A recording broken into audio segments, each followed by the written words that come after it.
It's not working. Plug in. Plug in.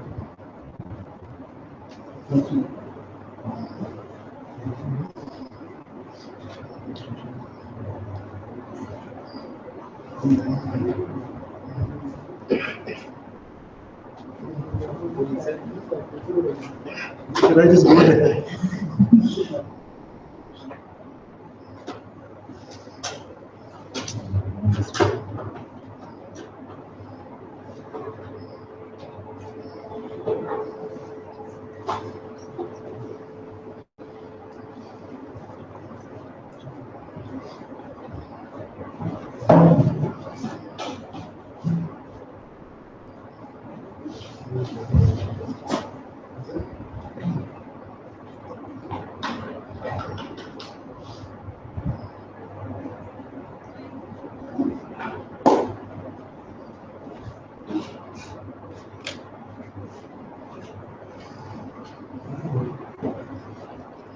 We used to hear about masters disrupting all plans. Never knew it would play out here also.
We are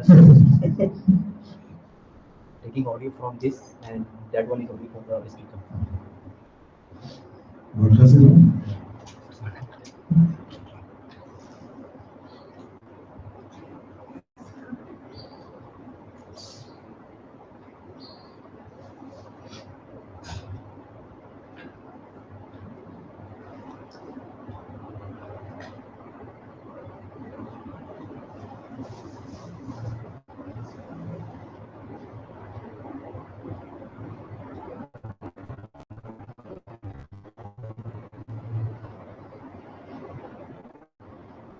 Everyone, Satsang. Guru Sri Ji ki Jai.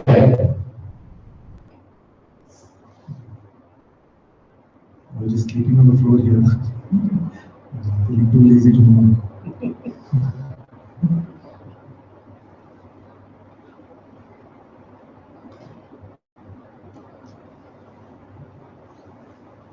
See this one.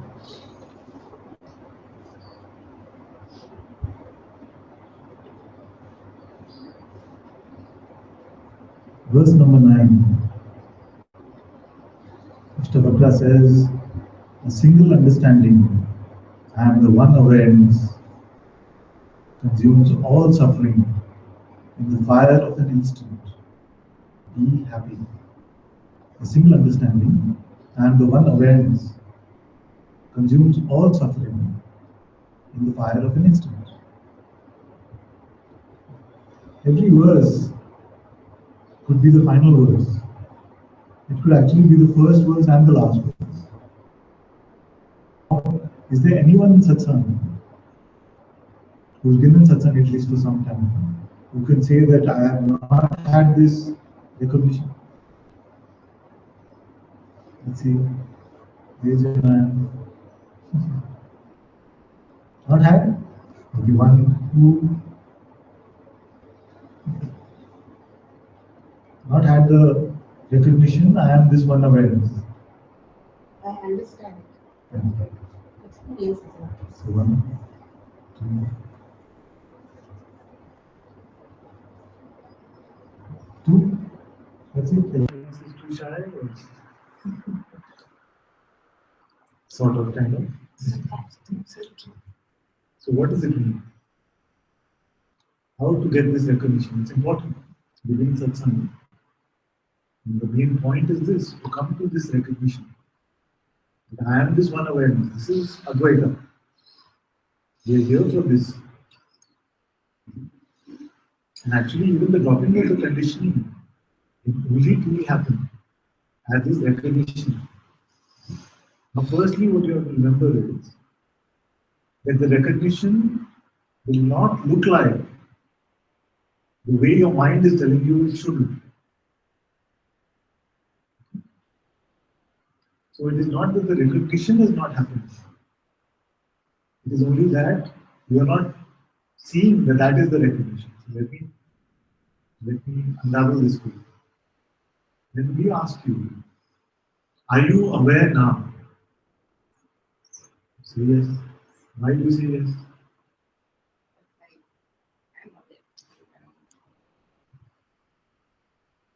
You can give it, it's working nice, darling. Oh. So you say that I am aware. Now this I, is it separate from awareness? I'm not sure. That's good. This is good. This is good. So when we see that I am aware, can we try and find a separate I, which is aware? And take your time over this. Even if you have to go through the entire satsang, just to see this together, it is worthwhile for everyone. The I that is aware, which I is that one?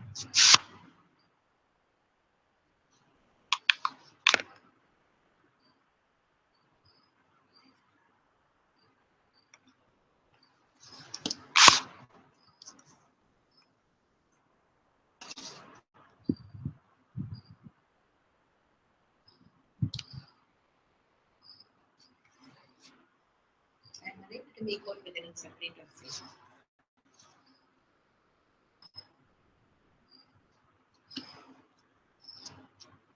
To be separate would mean that there is some distance between the two, isn't it? It cannot be separate unless there is some distance. So, do you find such a distance? To be separate also could mean that we are connected at one place, but there is somewhere where this is not. See, like co-joint twins. One twin is on this side, one twin is on the other side. You see? So on this side we call it that one, this side we call it that. So they're joined. Right? So first we saw that you cannot find a distance between the two. You cannot find the separation. But is it that there is somewhere where you are, Like if you are on the right side, awareness is on the left, can we find this distinction? That I am this side, but awareness is not here, or awareness is on that side, but I am not here. Can we say either of those things? So if we cannot say, we cannot find a distance or a separation between the two, and we cannot find any distinction in terms of where something is, but the other is not. And they must be the same, isn't it? This as a mental thinking. Now you must use these two things to try and see what is the distance between I and awareness, and to see where is this awareness, where am I, and is awareness there or not. Clarify both these things. Is there a seeming distance between I and awareness? And is there somewhere where awareness is but I am not, or I am but awareness is? For me, what is that is, I know that there is awareness, and I know that awareness is creating an experience in everything. But somehow I feel I am not that. Okay. I'm something smaller. If you are smaller and you are aware of this awareness, is this your experience? Yes. Then you must be visualizing yourself to be something. Yeah, that is. You see, you're visualizing yourself to be There are some something. concepts and beliefs Yes. that are still attached Yes. to say that you are Yes. this limited. So to see this limited one, looking at the unlimited one, who sees both? Who sees the limited one? Are you inside that, or are you in that which sees the limited one? I'm not in the limited. You are not in the limited one. Already you see this. Yeah. So then where are you? But because to know that it is limited, there should be something higher. So I'm not the Exactly. limited one. But somehow I feel experiences. If you don't label the experience as me, then what are you before the labeling?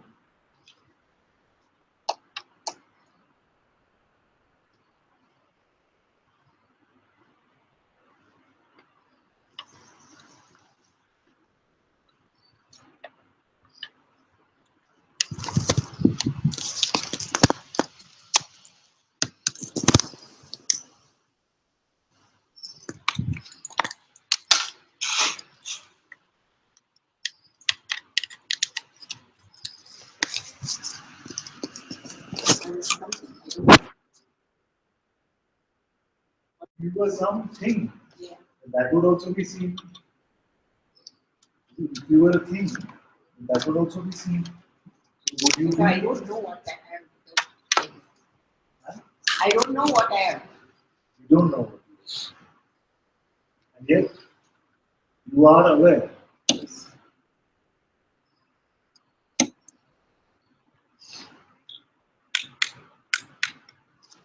So, you don't know who you are, and your knowing seems to be of awareness.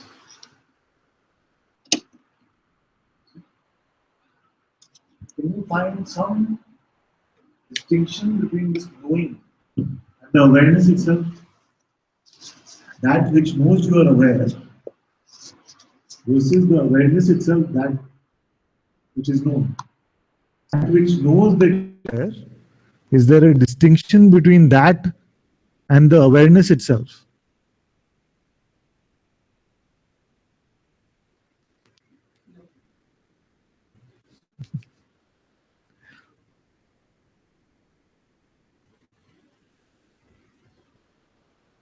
So therefore, the I that knows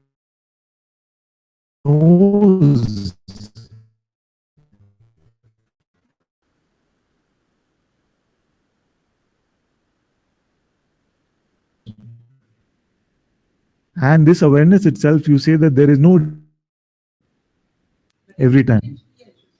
Okay, what would that experience look like?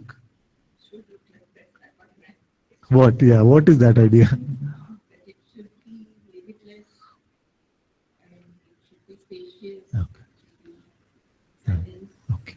So now this awareness that you're saying, try to find the limits of it.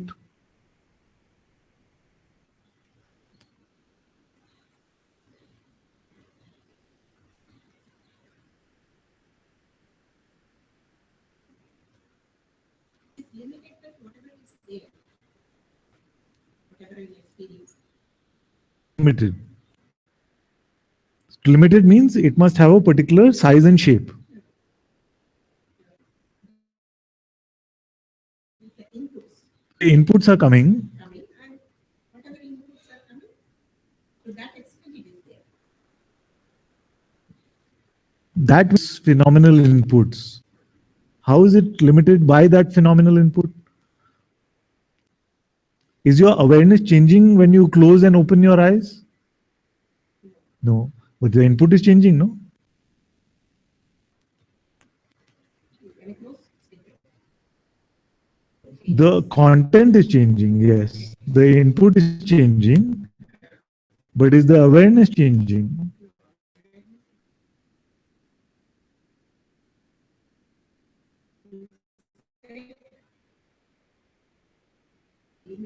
Huh.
Limits.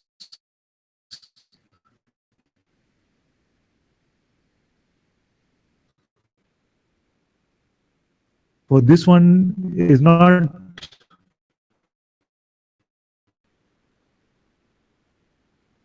terms don't apply. Yeah.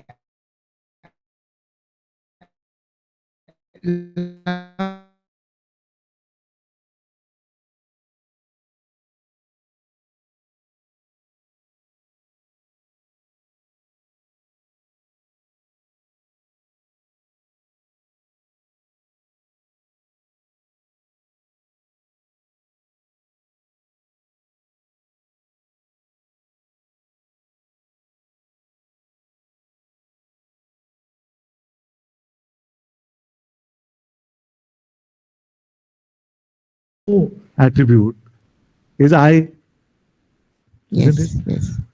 Now you will not be able to experience it as if it is some vast Yeah. space, Yeah. because that is a mental idea. It's telling you that Okay. awareness should be experienced in this way. You Vastness. see? It will not be experienced as a void.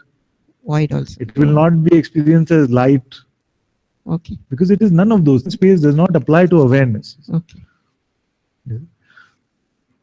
So how will it be experienced? It is experienced when you answer the question, "Am I aware now?" It is a non-experience experience, I see. because you say yes, but you have not experienced it phenomenally. Ah. See, everything else, you touch the iPad, you have the experience iPad. You touch this, you see, you have the experience. You touch the carpet, there's this experience. You say yes, there is carpet because I experience it. Correct. So we say, is there a carpet on the floor? Okay, let me experience it through sight. and through touch, and we say yes. Yes. But for awareness, we don't have this. No. But why do we say yes? Me. This is very important, you see. For the carpet, we see through sight, we touch through senses, and then we say, yes, carpet on the floor. For awareness, when I say, are you aware now?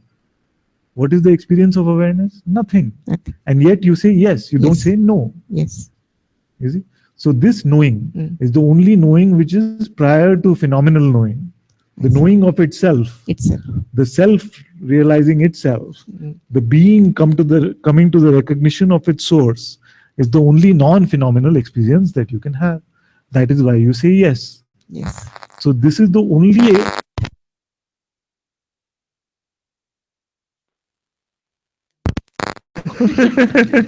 but for me it is very good news. Okay. Let me tell you why. If awareness also had a taste, we see that everything that has a taste, we become tired of very fast. You see? Even sweetness, best music, anything. If we keep over and over hearing it, we get tired of it. So therefore, what is it that is a constant, pure, innocent experience which can never be tiring? That which is known but doesn't have a taste at all. You see? Therefore, the truth is never tiring, is never really boring. Only the mind comes and says, so then what is the point of this and all these things. But as we get used to our existence as non-phenomenal existence, then nothing in this phenomenal realm will tire us, will make us fearful. You see? We'll find it very difficult to experience suffering. You have to work really hard to suffer. You see? Because you are not phenomenal. You are coming to this recognition that I am not a thing to be experienced like this. So self-realization for the mind is impossible because it will not fathom what is experience. You see? Because even now the mind could be saying, I didn't really see anything, I didn't really see anything. But still your answer is yes, I am aware now. Therefore it is seen prior to sight. It is tasted prior to taste. You see? It exists prior to being itself. Imagine that. Before the sense of existence, and all other existence depends on this, our sense of existence. Prior to this, the reality of who I am is there.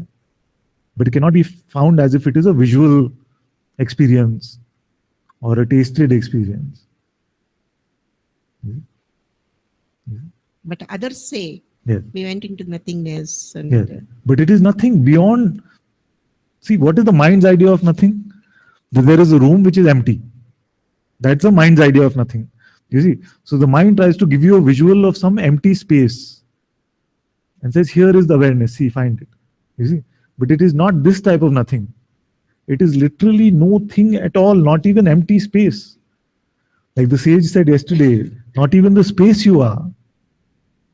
You see, that is unfathomable for the mind. Now you're trying to convince the mind. You're seeing the reality of who you are. You say, I am aware, and there is no distinction between I and awareness. What about the space? You see, this awareness is literally nothing, no? You have not found a thing to be able to say yes. You with me? yes. Yes. So this awareness is not the absence of phenomena. You see, the mind's version of nothing is the absence of some phenomena, is nothing. Awareness is the potential for phenomena to appear within it, and yet it is not in any way some sort of effort for this phenomena to come. You see, so it is unlimited potential, but it is not even limited by that unlimited potential. You see what I'm saying? Yes. So it is that nothing which is full of everything and yet remains nothing. Because without this awareness, nothing exists. You see? So when we check, am I aware now? You see, yes. Therefore, the knowingness, the awareness of awareness is here. What does it look like? Nothing. What does it taste like? Nothing. That is why I say we went into nothing. Not like going into some space of nothing or empty room of nothing. It literally is no thing.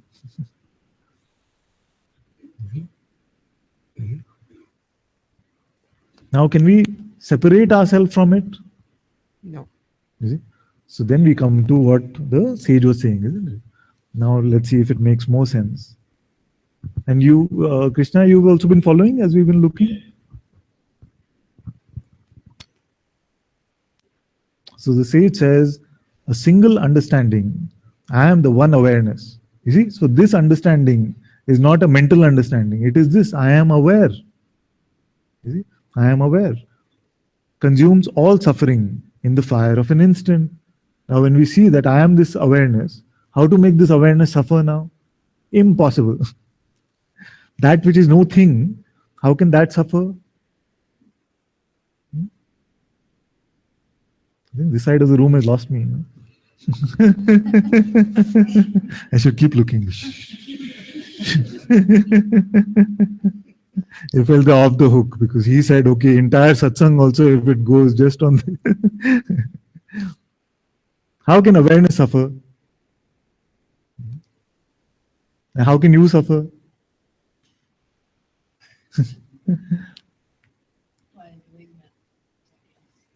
Only by believing I am something else. Perfect.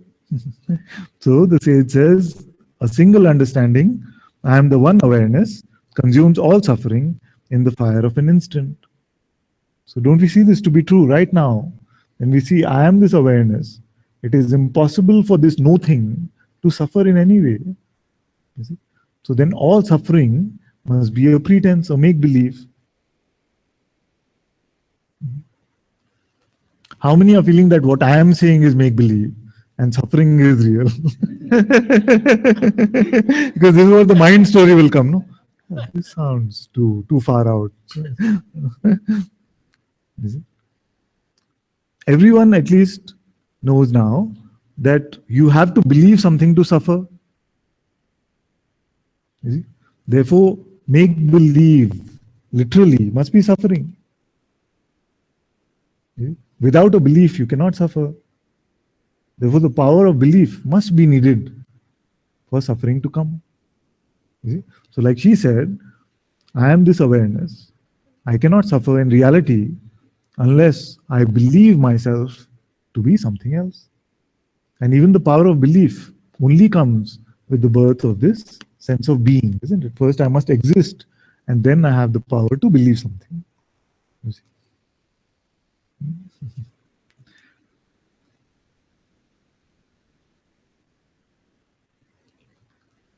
Verse number 10. You are unbounded awareness. Bliss, supreme bliss. Okay, where is Vijay? Don't focus on that part at all.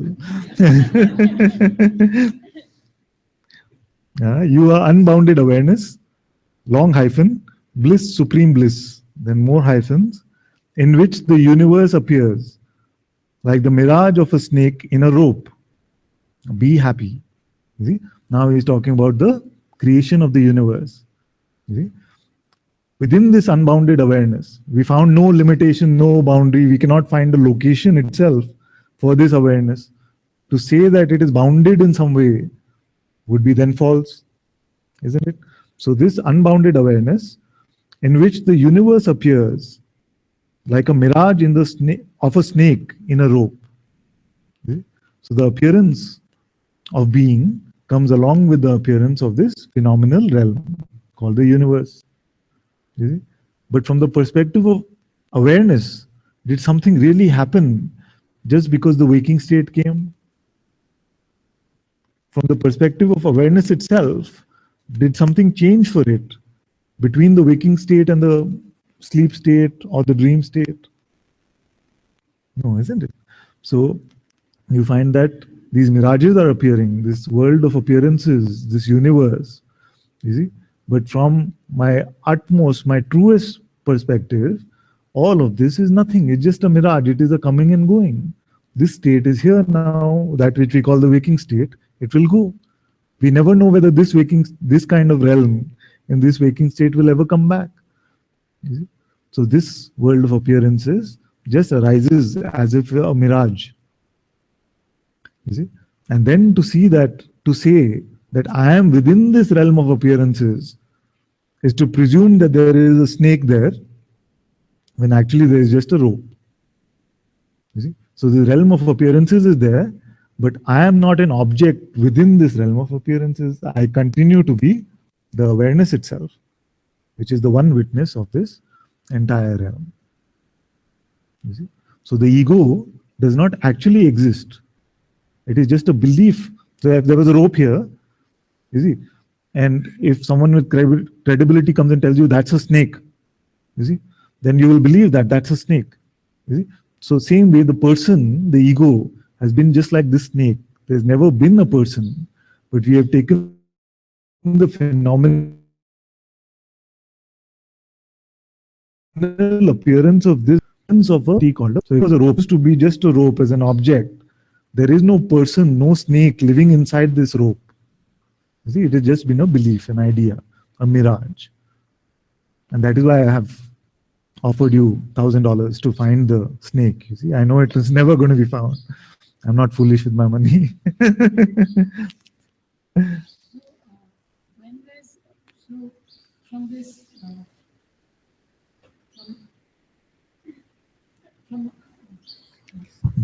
from just pure being, from just awareness, unbounded awareness. Yeah.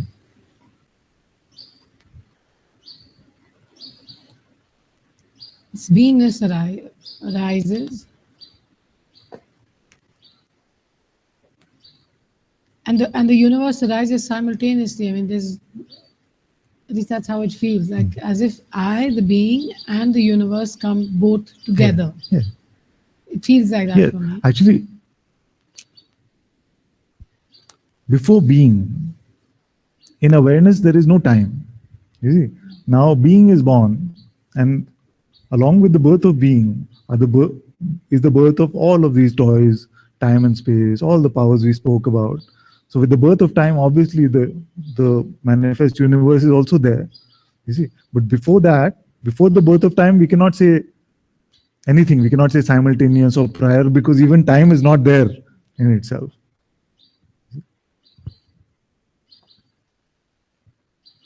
So when we say the person or the ego, which says I am this body, and you can just stay as being. Is the being mistaken as the rope, the snake for the rope, or is the phenomenal? Because even the being is phenomenal. So the person is also phenomenal, the being is also phenomenal. Yes, yes. I know what you're saying. It's a very powerful thing what she said. So I remember reading one satsang with Maharaj, Nisargadatta Maharaj, and he says, the cause of all of this trouble is the I am infection. Something like that even you can say. You see? The I am infection. If I am itself never came up, then none of this natak, none of this trouble would come. So he says the source of all of this trouble is the I am infection. But actually when we look at it, we see that just being itself, this I am, unless it starts getting associated with concepts, there is still no trouble. There is no possibility of trouble unless there is at least one association. You see? So although from an ultimate perspective, you could say something like that, which is that even this I am is the illusion of the snake within the rope of awareness. You see? So it can be applied at that level. But mostly when we speak about, we are talking about this false sense of personhood arising in the sense After of the being. Usually. Now But even what this- you said is true from the ultimate perspective. So just, just in the afternoon now, just sitting, I had this feeling that I want to change everything. This whole creation, if I am the one, the source, everything has to be changed. Yes. So then it went further back. It says, okay, change everything. How many times you change it? Change it 1 million times. But you as the knowing of that will have to be there to say first it was this, now it's this, and now I enjoy this, so I don't enjoy it. So somehow I can't change me, the knowing. So Yes. why even bother with creation Exactly. to begin with? Yes. Why even Yeah. become a creator and make a creation and do all that? Yes. Because I will not change at Yes. all. Me, the Yes. knowing will Yes. not change Yes. Yes. in any way. Yes.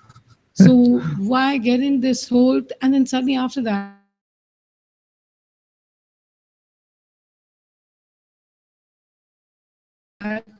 everything just dropped. Dropped. I just became Yes. Yes. just Yes.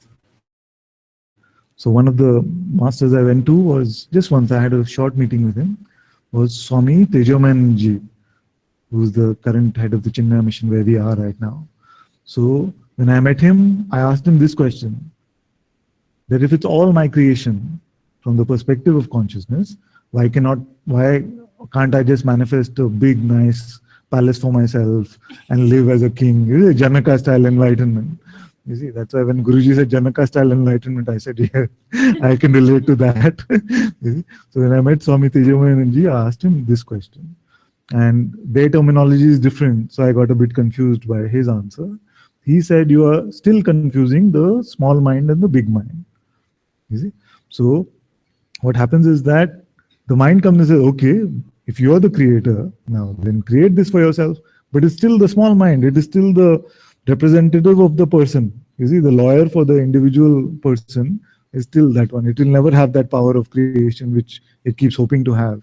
As many secrets as it might read, it never gets to never gets to that point. You see? So that one is this small mind in their definition. And this consciousness, it is already creating this moment.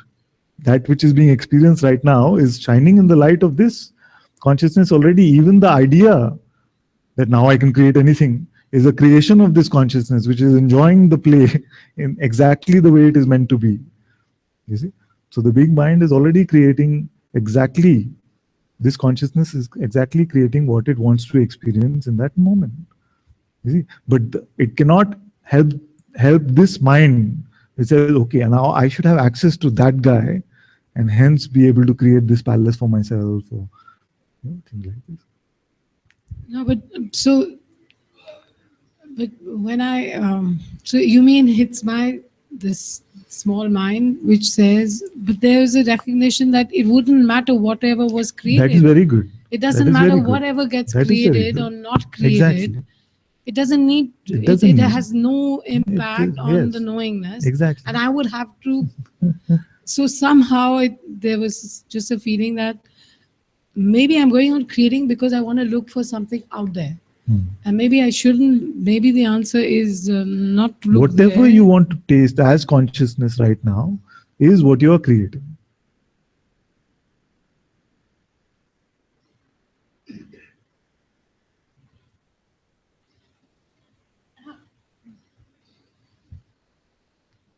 So even if you want to have a taste of confusion, then you are creating this taste of confusion right now.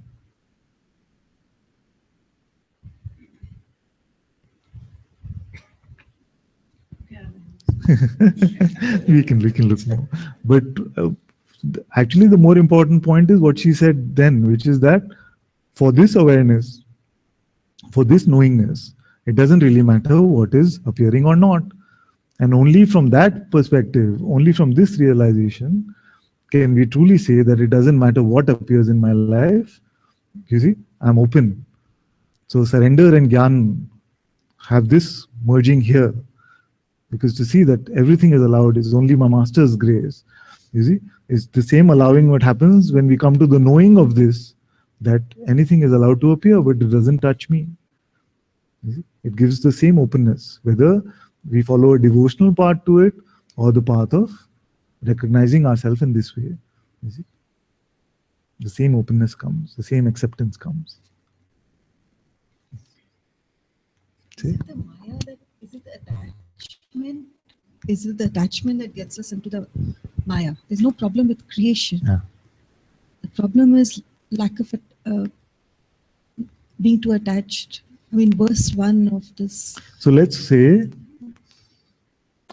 Maya is the appearance of this phenomenal realm. You see, Maya appears. How does it become a Leela? You see, when we play with it. You see, the appearance of Maya by itself is not a Leela yet. When we get involved, when we play, then the Leela starts. And the problem is not in the Leela, the problem is in the attachment to the Leela. The problem is not in the Maya.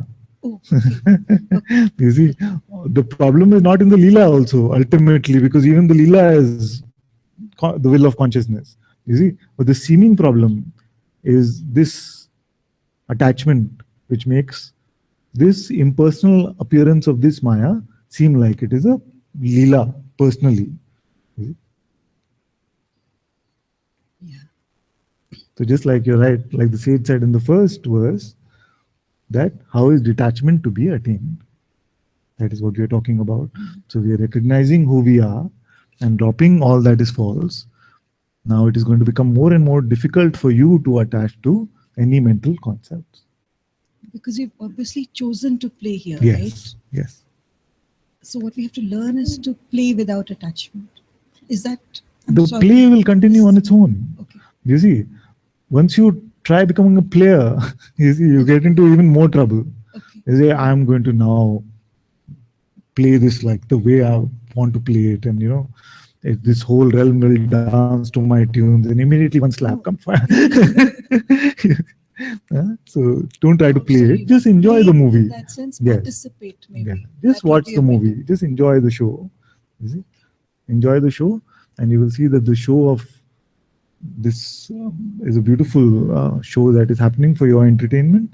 That is why Leela is my favorite explanation for why this realm was created. You see? Because it cannot be for evolution. Consciousness will not go from Supreme Lord to Supremer Lord. You see, consciousness is always the Supreme Lord, so it cannot be for evolution. It cannot even have any serious, tangible things it wants to achieve through the creation of this. So best to look at it as entertainment. Actually, there is no right answer for this. There is nobody who can report and say this is the ultimate right answer for the purpose of creation. That's why I say my favorite answer is that it is a Leela, it is entertainment. Just now you said Yeah. that this Maya is one and Leela is Yeah. separate. No, it's the same. The appearance of the phenomenal realm is Maya, what we call Maya. How does it become a Leela? When I get involved when and make you- a story, when I exactly. interact, and Exactly. so maybe then, not maybe. So this beingness, like you said, when it arrives, is just Maya. It's Yeah, nothing. exactly. It just can just be detached what Yeah. being. Yes. And why will anyone do that? If I create the whole thing, Because then I you're- have to go in there to play with Because it. you're bored. I mean, see, if there's- It's I not the mean, right answer. Again, I'm saying the boredom and entertainment is not the right answer, but it is my favorite answer. There is no better answer for me. You can choose yours. You can say to experience the presence of love, peace, and joy, because it can only be experienced in the presence of being. This answer appeals to many. You can take that one. But I don't find this awareness having any need to experience anything. You see? So the closest, the most appealing answer, because I've always liked films and comics and things, is that it's one big entertainment show. It's the Leela. in the I'm just saying in the Upanishads when when I studied them, it said that there's no creation. No. There's no such thing called Yeah, creation. It's just awareness. One, it's the same awareness looking like this. Yeah. It's not two things, one creator and Exactly. creation. It's Exactly. one. And One then awareness. they said it in, this thing called Swam Jyoti, and he Yeah. says, okay, so how was you saw in this waking world? I had a sun, moon, and so I survived. So in the dream, how you survived? Exactly. And he says, how did you see it? So he Exactly. says, I saw it in my own light. Own light. How else can you see it? Perfect. And that it was made of the light. Yes. It just was seen in the light and made in that light. Yes. Yes. And so there's no creation. Yes. It's just the same awareness Yes. looking like that. Yes. That is why I feel like when I explain this in a simpler way, it doesn't appeal, but maybe one day it'll start to appeal more. This fist is awareness. The appearance of a finger, you see, the appearance of this finger, does it change the fist in any way? No, it is just appearing as if something is there. You see, but it's still I, which is am now. You see, and this am will dissolve back into the I. You see, that is all that is happening. The fist is still the fist. The hand is still the hand. Just it's appearing as if it is am, and now it is dissolving. This am is dissolving back into the I. So when that comes, we feel it's called creation. Yes. So when I ask most of you, what do you see? It's a finger. Isn't it? It is that natural. But actually, it's still the hand. And the creation, I have to say that this is a finger, whatever. I have to first put myself in creation and say this Yes. from the point of Yeah. view of creation. Yes. Because if I say as awareness, I Yeah. can say that. Yeah. Yes. So the hand is still the hand. No separation ever happened for the hand. Isn't it? I'm just kind of Yeah. from the, it's not here like that. Maybe like the sea is not worried about what's at the waist state. Yes. That's all. That's all. This is what is Good. Okay, we got to verse 11. Yeah? Ah, okay. Come a little in front, maybe I can see. Maybe sit right here. Yeah.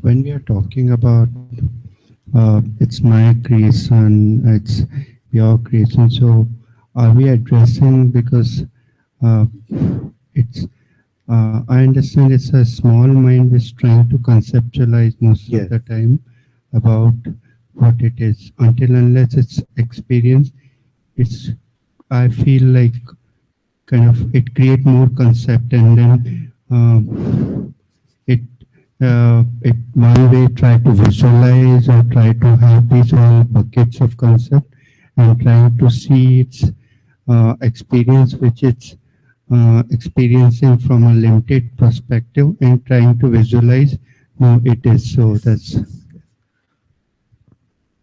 So first thing what I want to tell you is, even if you get upset with me, I have to tell you this. You have to stop being the concept police right now. You have to stop being the concept police right now, because it's getting you stuck in some concept itself. You see?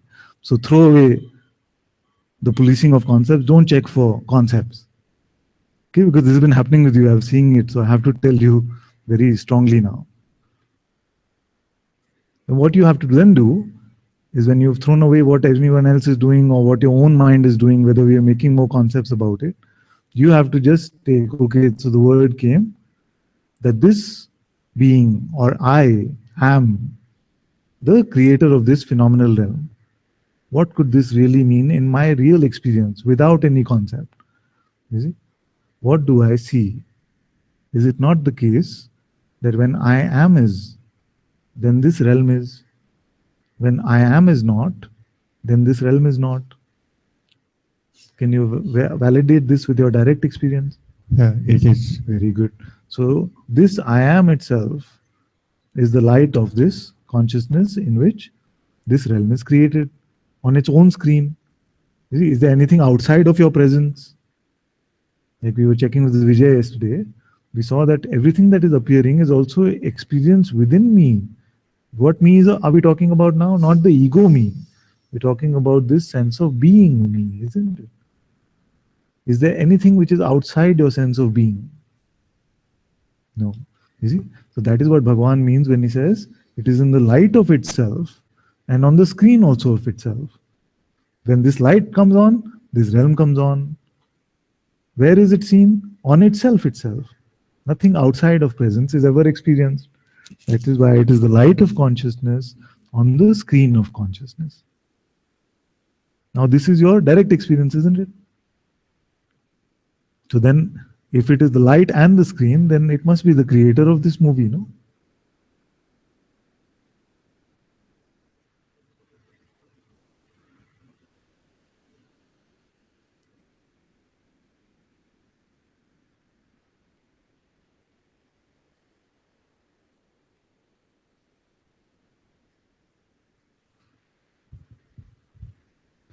Uh, This is clear for the only, it comes very strongly like uh, it's good to know what I am not, but it's let it experience what I am instead of come because it's mind. Just pick up that and start visualizing. So So what I'm not is this idea I've had about myself for so long. This person I am not. You see, this snake is not there in the rope. That I'm not. And then we are talking about what you are. You see, then you find that in your phenomenal aspect, in your dynamic aspect, as Guruji says, yeah, this consciousness, which is the light and the screen of all this worldly appearance, ultimately, even this I am not. I am that which is witness even of this. And then from this perspective, we can say nothing has ever really happened. This is what she was trying to imply earlier. You see, even the birth of consciousness and the dissolution from the perspective of awareness has never really happened. So ultimately, I am not any of this, including consciousness. But what is there to say then after that? Nothing. You see? So it starts, we start with the knotting from the outside. I am not this, not this, not this, not this, not this. And then we come to a point where somebody like a sage like Nisargadatta Maharaj can say, even I amness is an infection. I am not that. Even I amness itself, I am not. So someone like that who's so established in his truest self, in his awareness, not distracted by this worldly phenomena at all, they can come to a point where they say, even this I am is infection for me. Clear?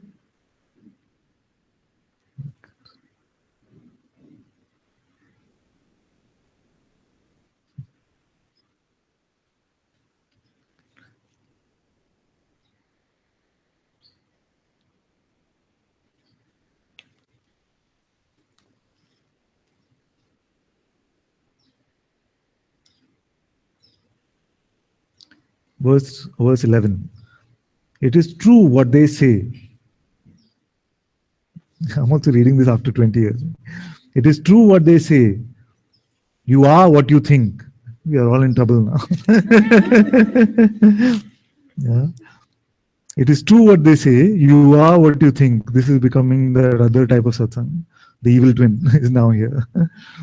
If you think you are bound, you are bound. If you think you are free, you are free. So I'm going to mess around in a big way with this verse. If you see what you really are, you will find that you are free. If you check in the reality of what is right now, with your direct looking, with your direct seeing, you will find only freedom is here. But the instant you start to think about it, even about freedom, that itself is bondage. So I'm not sure whether this is translation error, or whether whatever it is. And I don't mind even arguing with Ashtavakra if needed, but what he said or what I said? I said that if you were to check on what is real right now, what is true right now, you will find only freedom. You will find being which is unlimited, and you will find this awareness which cannot be bound. Therefore, you will not find bondage. You will find only freedom. But the instant you start to think about it, even to think about freedom, that itself is bondage. Because what will we think about freedom? I have to get freedom. Or even the idea I am free implies that I could be something that is bound. So the road to bondage is just to think about it. So let's go to the original Sanskrit if somebody knows and see whether Ashtavakra actually said this. Or maybe it's like verse number 2, which is an insert later on. Verse number 12. You are self, the solitary witness. Okay, now we are talking. You are self, the solitary, all pervading one. You are free, desireless, forever still. The universe is but a seeming in you. You are self, the solitary witness. We saw this in the morning. You are perfect, all pervading. We just saw that it is the same awareness which is even playing as consciousness. Therefore, it is the same one awareness which is all pervasive. You are perfect, all pervading, one. You are free, desireless, forever still. We saw that this awareness is not changing, is not moving, is not in any way participating in a tangible way in this play. Therefore, it is always free and without desire. Even the concept of desire doesn't apply at all to awareness. And the last line is very beautiful. The universe is but a seeming. The universe is but a seeming in you. Just like what we were saying, the finger is just a seeming within the hand. It is not separate from the hand ever. You see?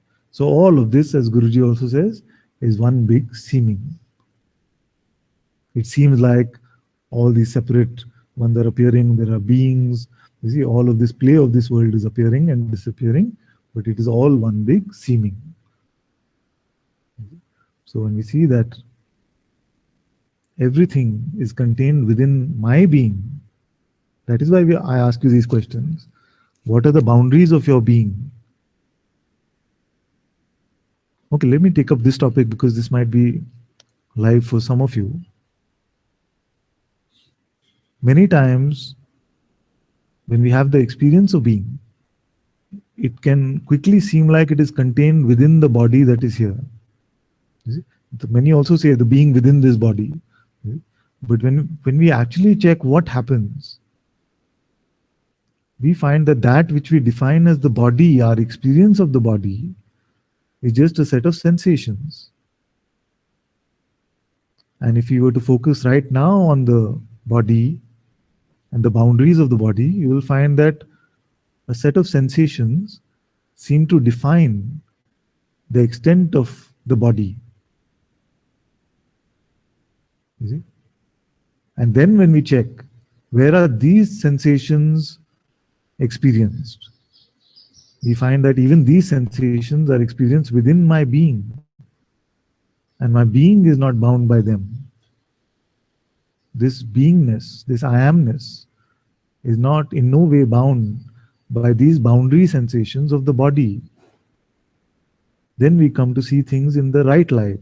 We see that it is the cloud which is within the sky and not the sky inside the cloud. Just like this cloud of the body is within an appearance within this being, just like all other appearances, but it is not being which is contained in this body. So then when Bhagwan Sri Ramana Maharishi said the heart, you see, what did he mean? The heart. You see? It's important to see that for most of us, the sense of beingness seems strongly correlated with the area of the physical heart. But when he was talking about the heart, he was not speaking about the physical heart. He was talking about that sense where the sense of being seems to emerge from, that seems to correlate with the sensation of the physical heart. So when he talked about heart, he was referring to heart in this way.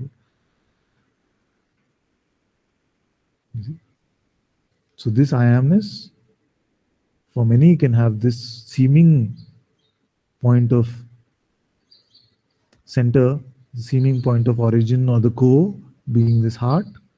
And for many it can seem like there is no center, it is just being. In fact, to correlate it with the body seems absurd to them. So both are valid perspectives based on what is the direct experience of the being that you are having. Is it?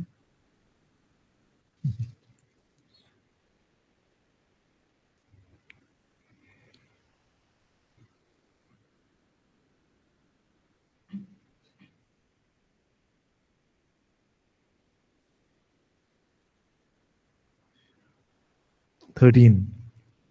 Meditate on this." Okay, instructions coming, pay attention. The sage says, meditate on this. I am awareness alone, unity itself. give up the idea that you are separate or a person, that there is within and without. So give up the idea that you are separate, a person, and that there is a within and without. Just like Gopala was saying in the morning. That is what we are giving up, this sense of within and without, and the sense of separation of there being a person. And then automatically this sense will be very clear that I am this awareness alone, which is one. I'm starting to lose the room. So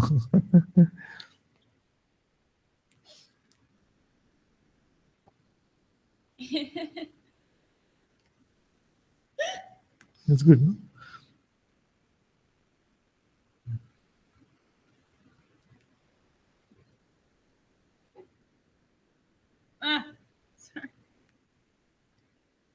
Now are we at the midway point of the retreat? Not yet.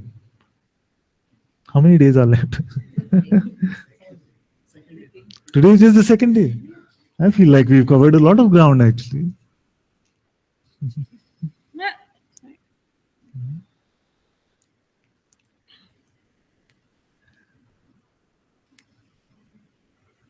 What is, I want to hear from all of you, is if you feel that there's something that you're not getting, if there's something which is missing for you, and honestly, with integrity, like Vijay yesterday, where is the Anand? You know, come like that. I don't mind that. I enjoy very much if you come. If you feel like there is some way to go, something that you're missing, you can bring it up. How to stop the thoughts? How to stop thoughts? I can become externally silent, but internally that's stopping it. You asked me this earlier, or someone asked me in Satsang, and I said, you're standing on the side of the road. Huh? Now you are saying that there is too much traffic, how to stop the traffic? I say, you don't have to cross the road at all. Then will you be bothered about how much traffic is there? No. Exactly. Then why stop? Let the traffic roll on the road. Silent retreat means I thought stop should stop. No. Thought should stop. No. Silent retreat only means that we start with of dropping this concern about what to say, how to behave, you know, being nice to everyone, smiling. So now we are making no eye contact, nothing. We're dropping all the seeming outward concern so that our focus can just be given on this, what is being shared. Who am I? What is my reality? All this energetic wastage that can happen in day-to-day life of trying to be a certain way, keeping a self-image, trying to be a nice person, communicate well with people, all that is being dropped. You see? So that is already giving you a lot of reserves to be able to contemplate and see these things, because your energy is not being wasted on this outward. The other point of being in silence is that as you start to experience your own silence and you're in a silent environment, you will find that our sensitivity to other things like thoughts might actually increase. You see? Usually we are distracted even with our own words and the words of others. So now when all of that is quietening down, that which your mind is saying, or that sensations or pain that you're feeling in the body, that might seem to get amplified for a bit also. You see? So to repress things now seems more and more difficult. That is why in a silent intensive, you find a lot more like shouting, screaming, releasing happening, because it is difficult to put these things down now. They're coming up and we cannot distract ourselves with TV or cannot distract ourselves with our talking to people, with our families, you see. And then when this is starting to bubble up, we can't really push it down. It is coming out with great force. So this energetic release also happens when we all keep a outward silence, you see. And then ultimately, what happens? And this is the most important thing. Why is it that even upon the discovery, I am this awareness, that we keep rushing to the mind? It is because it feels too silent. It feels too empty.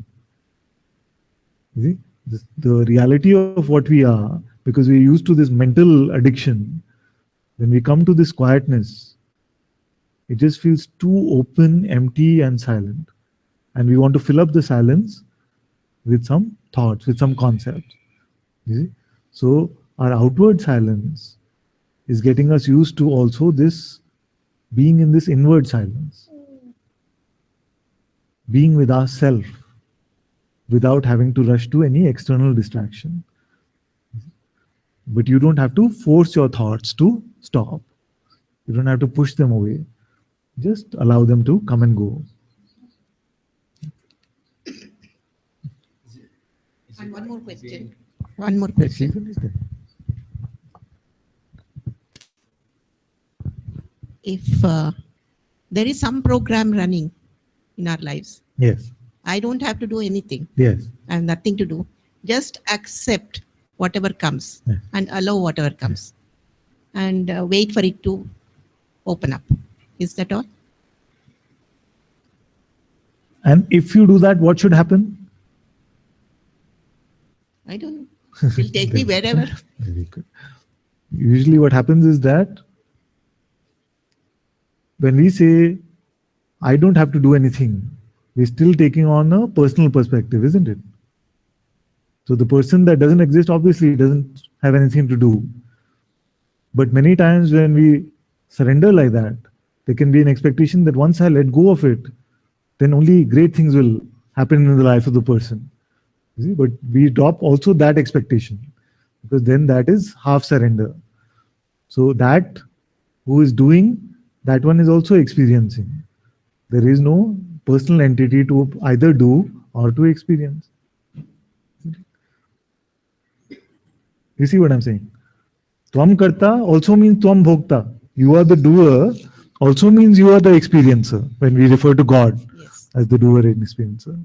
So it is God taking itself wherever it wants. Yes. Is it? Therefore, from the perspective of God, we can say, I am experiencing this movie. You see? And from the perspective of awareness, we can say that I am just the witness of all of this experiencing also. Yes.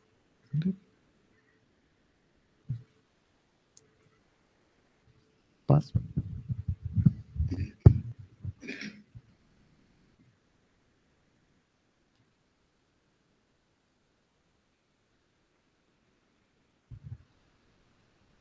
I was just going to say it's almost like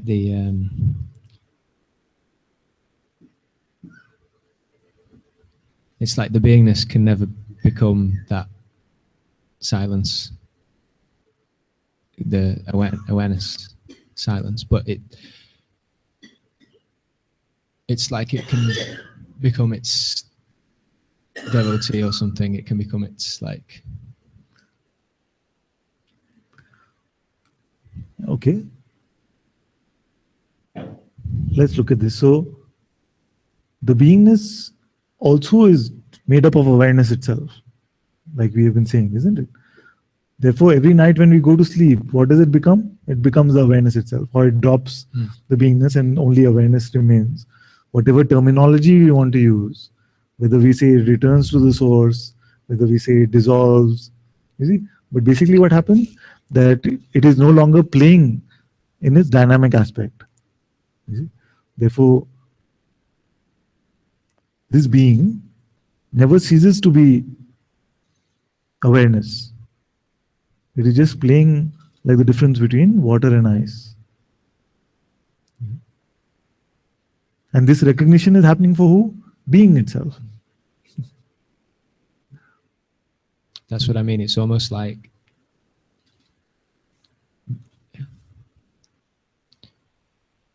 it's like that question now: who is aware? Who is aware? Yes. Who is it? Very good. Is going around and around, and so Why around? It's straight, actually. yeah, It's but straight. no, I don't mean. I mean, Oh, again and again. It's repeating like, itself. yeah. It's become like a kind of fascination or Yes. something. It's good. Not a Yeah, bad fascination to have. And any insight when you ask? Well, it's so super clear Yeah. that I'm aware Yes. of perception. So for me, it's easier to look at it from that perspective. Yes. So I can see that in perception or experiencing, the experiencer and the experiencing and the thing which is experienced or things which are experienced, it's all one. Yes. It's not. There's not three things. Yeah. So that's why it's impossible to find the experiencer. It's like there's all this experience. Where's the experiencer? Well, the experiencer is the experience at the same time. Yeah. And then to be able to say that I'm aware of it. Yeah. Is easy. It's and Okay. then and so then the question comes, which is, okay, so who's aware of awareness? Yeah. And if I even try and think about it, or even just in a way try and look in the way I'm used to looking, it all goes into meltdown and mind comes in and it's just a nightmare. But something is telling me now it's a lot simpler than that. Yeah. It's so much more simple than that. In order to say I am aware, Yes. who else could it be? Exactly. Exactly. It is I who is aware. You see, so when we say who is aware of awareness, it is already clear that it is I. You see? So what this question is stopping is it's stopping any kind of mental adventurism. That there is a distinct I and there is a distinct awareness. I've had the experience of awareness, but my life is still like this. You see, it is to stop that kind of mental adventurism. But the instant you say, I am aware, the I and the aware already are one.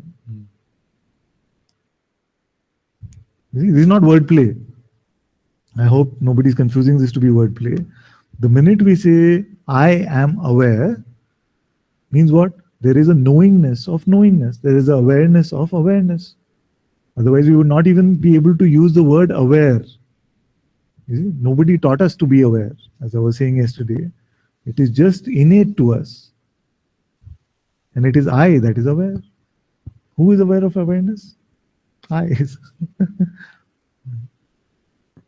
You know why this question is relevant? Only because many times when we come to a recognition of awareness, of the self even as awareness, the mind comes and says, yes, you had a wonderful experience of awareness. You see? And the egoic sense comes back, the mind comes back and says, this is how you must always be. You see? And I had it, now I lost it. It can play these kind of games. But to see that it is one, I and awareness, you see, is the end of that game. So there's some kind of belief that's happening, which is that obviously to recognize the presence of being is one thing. Yeah. And then like Guruji says, and then, you know, like the rare one or whatever goes beyond that. And so I feel like almost like don't try and run before you can walk kind of thing. So something's saying that, some belief is there which is saying, well, no, you have to be fully saturated in presence before you can make that leap, because the awareness it's way beyond the mind. It's left the mind behind long ago. And so when there's a habit there, which there is with me, to pick things up and try and understand them or analyze them, it's very easy for that to happen. And so that question, are you aware? Yes. And then the question, who is aware of awareness? That one itself was becoming more inviting for the mind than even just the question, are you aware? Because that doesn't involve anything. And you can't really think about it, to be honest. Okay, so two things I want to tell you. First is how you know you are not that rare one.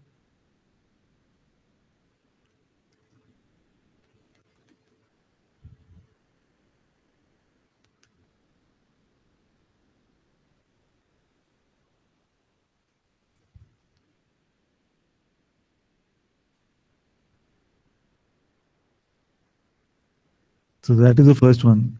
Second is that when the discovery is I am that I am, you see, the discovery of I am is this beingness. You see? It is so satisfying, So beautiful. And yet, for some, it will automatically happen that this question, this urge will arise to look at who is aware even of this. You see? So it is not something that must be forced or is forced. You see? Like here, it was automatically this urge to see who is aware even of this sense of being. You see? What is this awareness?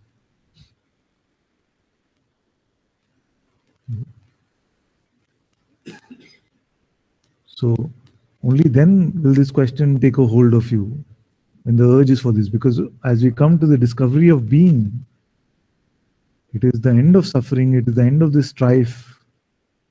It is beautiful, this world becomes like a happy dream. Isn't it? So from that perspective, it can be said that there are some for whom even this question will arise, even upon the discovery of God, that who is aware even of consciousness.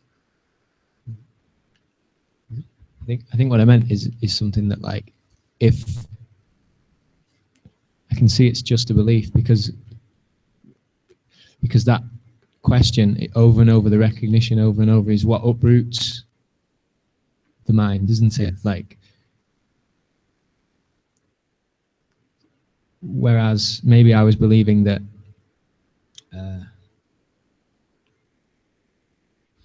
somehow to recognize that you should never again go back into, say, belief, for example. And so here I can see now that, like, there's nowhere for the mind to go.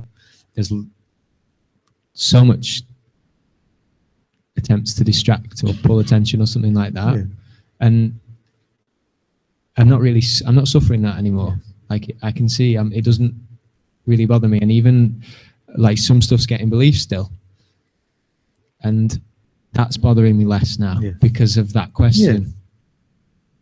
I just feel like if something wants to hang on to that question. This I is which one?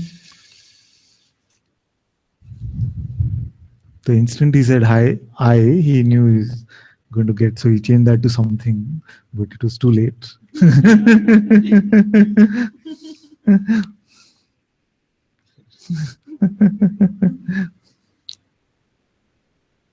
It's the same doer I, no? The doer I which says, okay, this is what seems best to me now, this is what I'm going to do.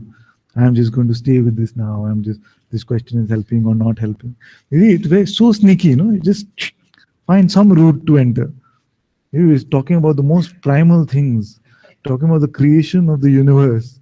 You see? And in that, this little mosquito comes again. I will do.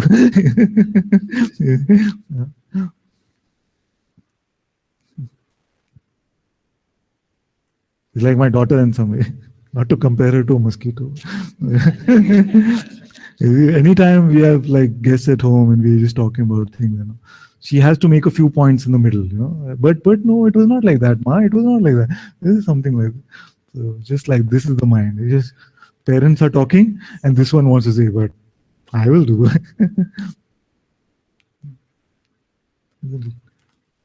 Literally, consciousness is the parent of the mind, isn't it? So this child wants to participate in grown-up discussion. They're saying, yes, this is what my plan is now. It's the end of all plans. We're discovering the creation and dissolution of the universe. And the mind comes and says, this is what I'm going to do now. I've understood this. It sneaks in very subtly. Cannot have a strategy. Right now, this is appealing. Next moment, you don't know what will be appealing. That is the best allowing.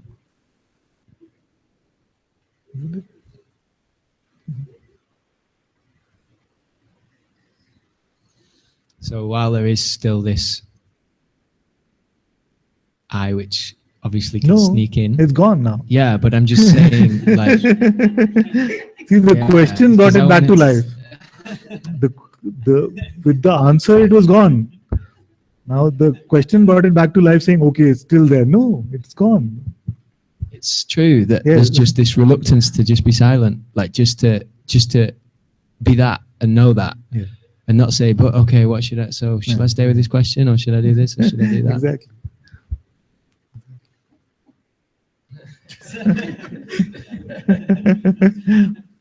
But I don't mind your silence. Even if you come up on the hot seat and you're completely ineloquent and you're speaking as pure consciousness, I don't mind any of that.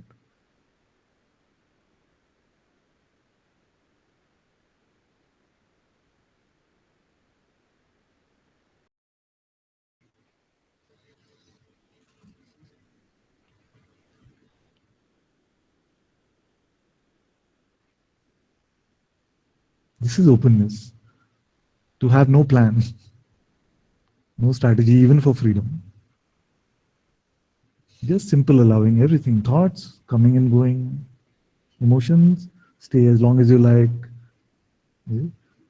But nothing lasts forever, so even they come and go. This body itself, who knows? Whether we really wake up having this body tomorrow or not, nobody knows. Everything coming and going, we enjoy these comings and goings. That's it. Like, who knew I'll be sitting on the floor? I'll be giving Hazar so much trouble with the AV. You talk like a powerless creation machine of your pervading. The powerlessness is that. The defenselessness is power. You see? That who is not attached cannot be attacked. That is true power. The mind's way of building power is to build a lot of defenses, conceptual defenses also. I know this, and then we start dropping. I don't know what I'm going to say. I don't know what will arise today.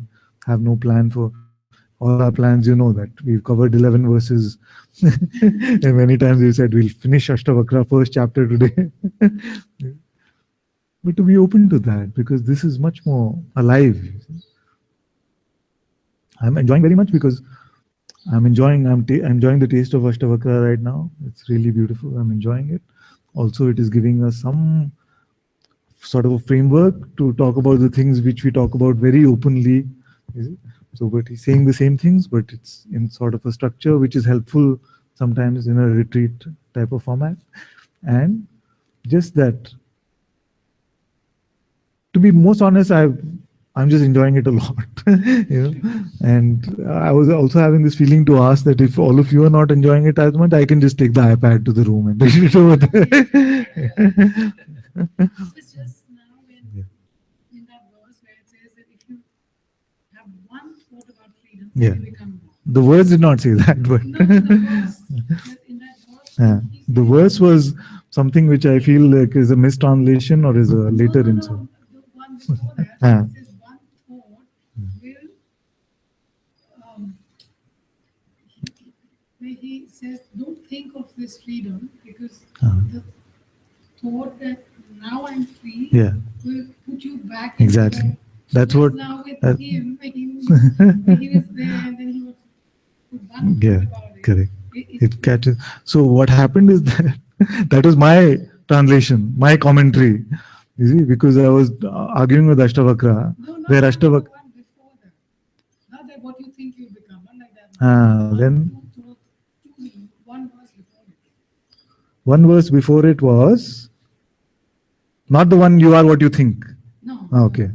Then that before it was what? You are unbounded awareness, bliss, supreme bliss, in which universe appears like the mirage of a snake in a rope. The one before that is a single understanding, I am the one awareness, consumes all suffering in the fire of an instant. The thought, I am the doer, that one?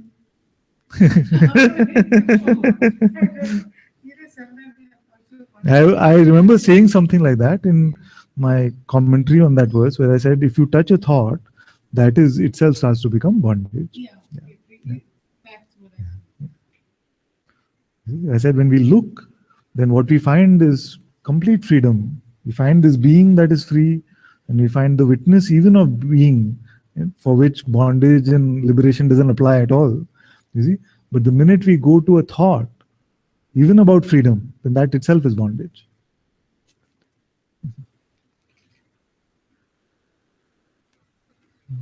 What time is it now? 4:30. So all these thoughts of lack of worth, how can I get it? And these are all mind games. Take the mic. All these thoughts of lack Is it of on? worth.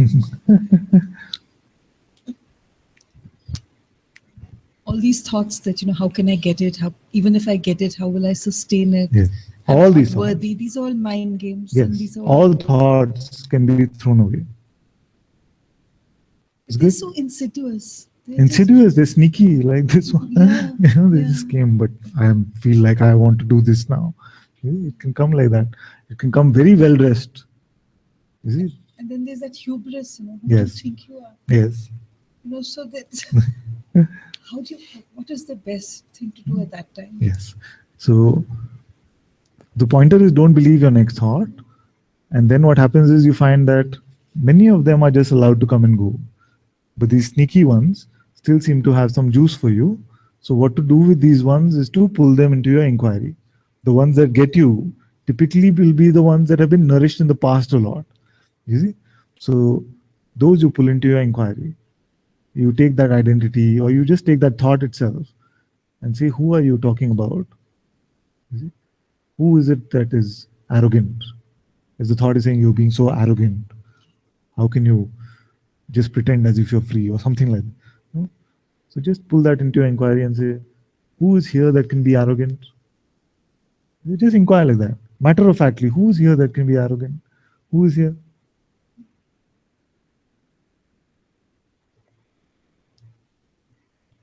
Nobody. Then what to do with that thought? Throw it away. Isn't it? Like this. And we keep checking. Then the stickiest ones, those we pull into our inquiry. And as we inquire into them, it loosens up that particular identity. And then all these thoughts also you will find become much lighter. That's why I say that these which were tormentors will then become comedians. They'll make us laugh. Very fast. Yes. This is inquiry now. Many times we have this misconception that inquiry means I must take out so much time and just this. But just to check right here, right now, who could be one worthy here? Not found. Forget it. Gone. Yeah. Isn't it? And what you do find is your existence is here. And you find yourself to be the witness of even this existence. It is so instant. Even before you can say inquiry, it is done. Inquiry is just like done.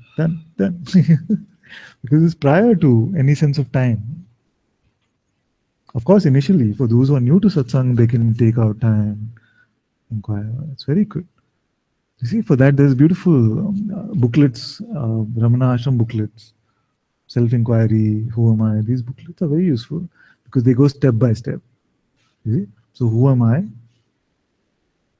I cannot be the world because I am the witness of the world. You see? The world is coming and going. That witnessing seems to be unchanged. I cannot be the body because this body is made up of just the food that I've consumed. You see? So this I cannot be. I am the witness of this body. You see? The body is changing, I am unchanging. Same, to go with the thoughts, who is the witness of these thoughts? You see? This thought is coming. So like that, initially we can take inquiry like that slowly. You see? But as we have seen more and more, we've come to the recognition of who we are more and more. Then every moment can be used as an inquiry.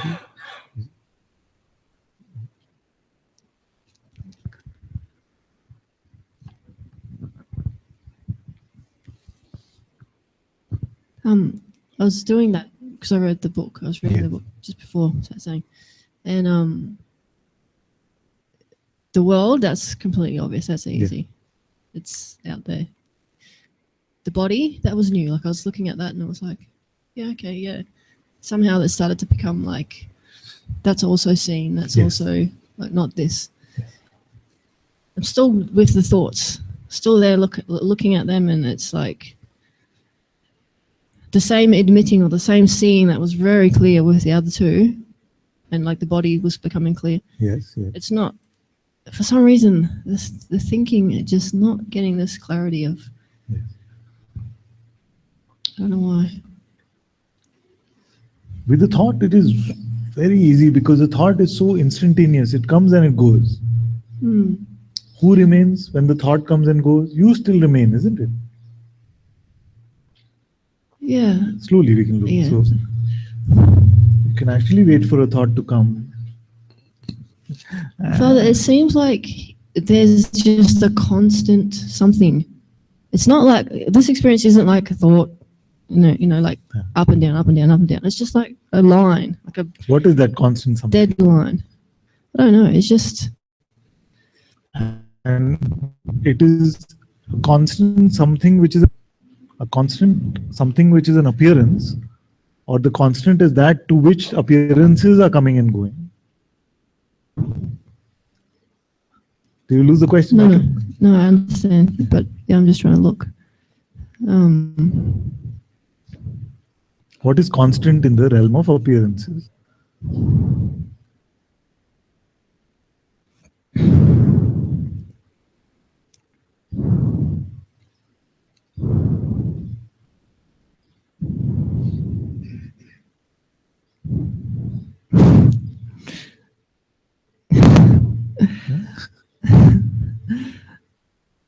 It's I'm constant.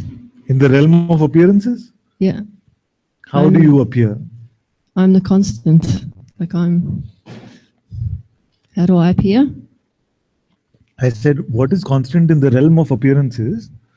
Implying that there is an I which witnesses this realm of appearances. This I is constant, you say. You see? But is there something in the world of appearances, either outside or thoughts or emotions, which is always there, constant? It feels like thinking is always there. Say again? It feels like thinking is always there, constantly there. Thinking is the easiest to check on, because even between two thoughts you will find some space. This is the thing I don't find. Say what is happening, which thought is coming. The instant it comes, you say it out loud. I don't know what to say. That's the one. And then okay, keep going. And I feel stupid. Go on. What do I do?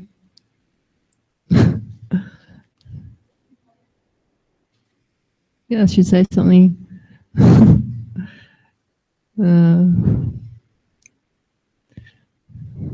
Now, okay, there's a space. Isn't there a gap? Yeah, there's a space. Yeah. Space, isn't it? So thinking is not always there. It's the thought which is saying thinking is always there. But when you check, it runs out of moves very fast. 5 thoughts, 10 thoughts. After 10 thoughts, it's like, okay, give me something. Give me something.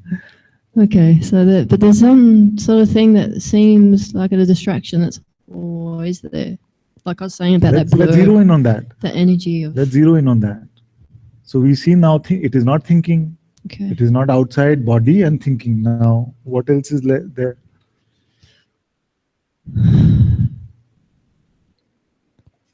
Just a kind of a sensation of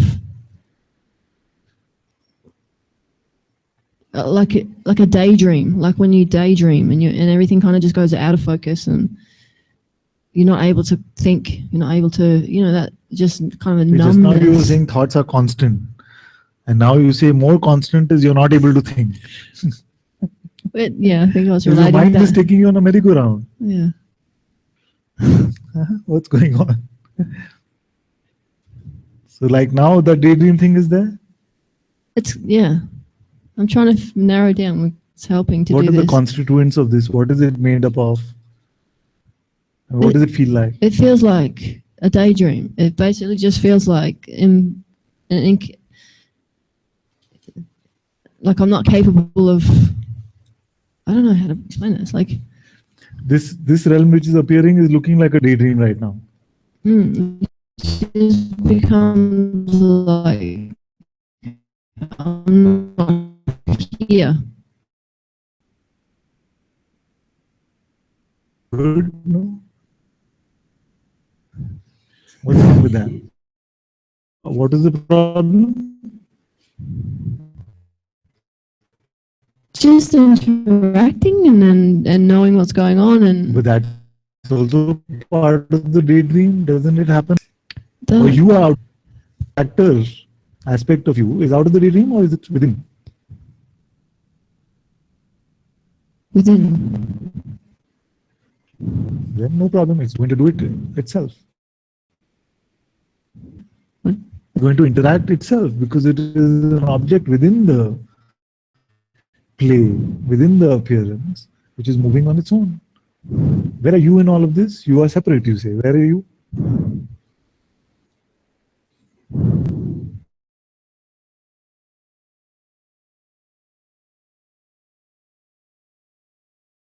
Is sounding like good news. So when you say that I am not in this, and this realm is seeming like a daydream to me, that's what we are talking about. It's just that all this life has been trying to figure out what's going on and trying to relate and trying to fit in and Nobody has been able to do it. understand what's happening, understand conversations, understand things. Like I just feel completely out of it. To some level or another, feels like they have failed at life. Mm.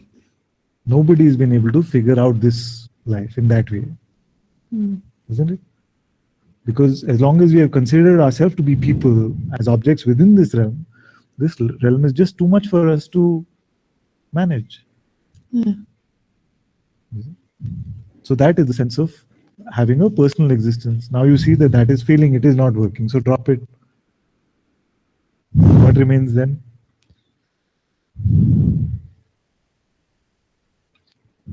Your urge must be deeper, isn't it? It cannot be that your motivation is so you come to satsang so that you can have great interactions and you can manage life. It was originally, I think. I'm realizing that it was originally But the now suffering and trying to figure out so I could fit in with everything, you know? Yes, but now that you've been here, anyone else in this room, I'm not going to believe you if you say that it's till now it is only about interacting and fitting in, isn't it? It's starting to like become clearer that what it's actually about all this. But even when it was not starting to become clear, it couldn't have been about how to manage life better because there are no tips on offer here about how to No, manage but life. there's always been this thing of knowing that something like this, it's always, yeah, I don't know how to explain. We have time, see. It's like there's always been like a knowing somehow that like what you speak is true. Somehow, I don't know, like just always it's been there. It's been like this effort to try, you know, that was kind of this effort to become somebody. Yes. Now, what is more attractive now? The effort to become more of somebody. Is that still attractive? Sometimes, like because of wanting to have a job and look after the girls and being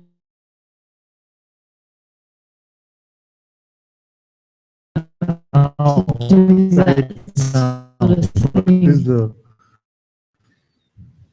No, it's not. you cannot actually you being in satsang almost 3 years. Yeah. But I think that's because there's also been conditioning, spiritual conditioning. Yes. Like my dad would talk about, you know, this sort of stuff. Anyway, so I was looking at that as well. I was like, I feel like maybe the questions that we're all asking isn't actually why how I got here, like most people did. It's because I had was pushed in this direction anyway from upbringing, you know. Coming clear, like, what this is all about, like what we're here for. Recently, in the last 6 months or a year or something.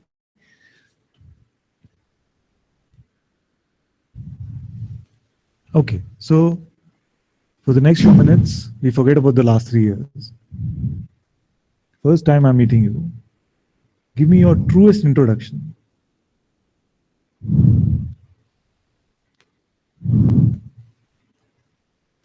That which you feel with full integrity, that which you can say about yourself.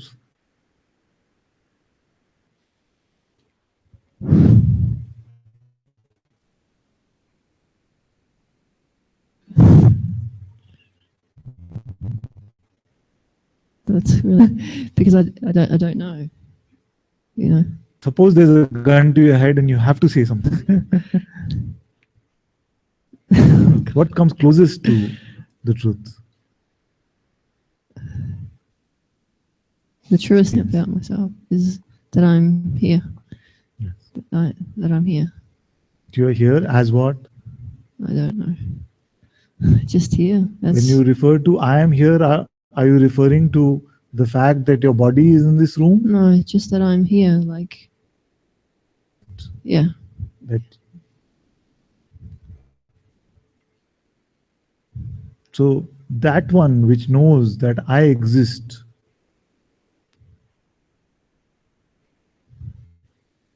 Yeah. what is the color of this one?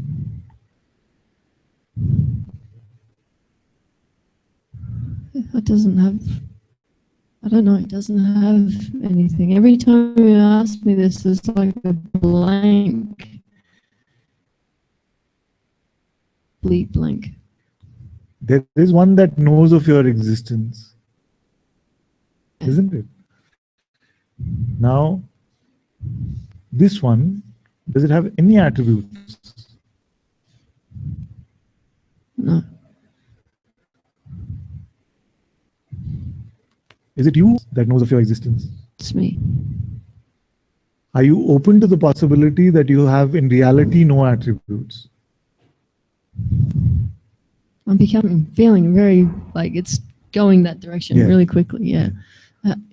Like, yeah. So now you tell me, if I were to say you are this awareness which knows of existence, and in itself it has no attributes, you have to tell me how this is not true for you. Tell me how you are not awareness.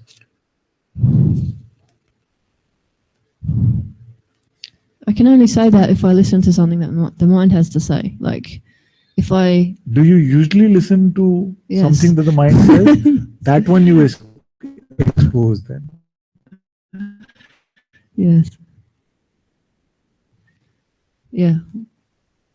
What is the one?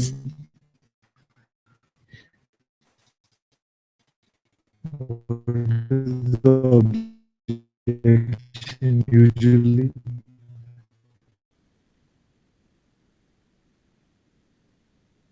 Doubt. It's just a feeling of doubt because of there's something that I'm perceiving. For Yes, some but reason, this thing. This is not true what he's saying. This is not true what he's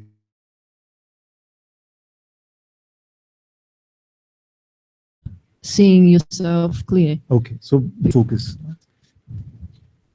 It sounds like a contradiction. But that blur, how does it touch awareness? This blur of energy, the soup of sensations, whatever you call it, Yeah. it can be there. To touch the reality of what you are.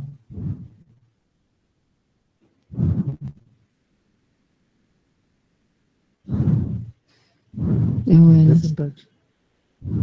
Then Believe what you say. It's just that there's a doubt what the doubt is. It's just. but doubt is. It doesn't have a. You say I completely believe, and you say there is a doubt. It's just a sensation, like a doubt, but that's. A doubt is a sensation. Like what? I don't know how to explain. Say it's okay. It's like if someone asks you a question and you say yes on the outside, but inside you're kind of like, no, I don't want to do that. But you've said yes. It's like that. It's like an energetic resistance. Yeah. You see, a doubt is when I say the world is round, you have a doubt that this is true, and you say, I read just now somewhere that the latest research says it's actually not round, it's egg-shaped. But it could even be not without thought. It can even be, it's not even. Then I would not call it doubt, because doubt is conceptual. What you are then talking about is there's just this energetic sense of resistance Yeah. to allow yourself to fall into this. Yeah. Is it? Yeah. Yeah. It's just like a blur. Yeah. It's just a. How about if I call it fear instead of doubt? Yeah. This fear is very primal. You see. All of you are getting what I'm saying. As it is fear or not, there is some fear to fall into this. Fear. Yeah. That's what I was feeling yesterday. Yes. That it comes down. It just comes down to that. Everything's. And it is because of this primal fear that Maharaj said that everyone has to go through their death to find their freedom. Yeah. And Guruji has said you have to die while you are alive.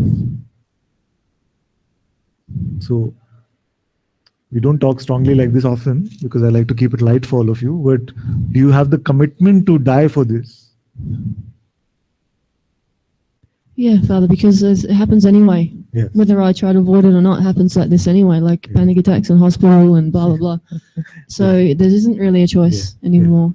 So right now, in the allowing yourself to remain empty,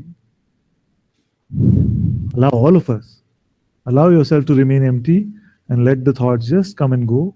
Let everything just come and go. Even if great resistance comes, even if it feels like you want to hold on to the floor, don't. You see? Allow yourself to fall. Allow yourself to die if you have to.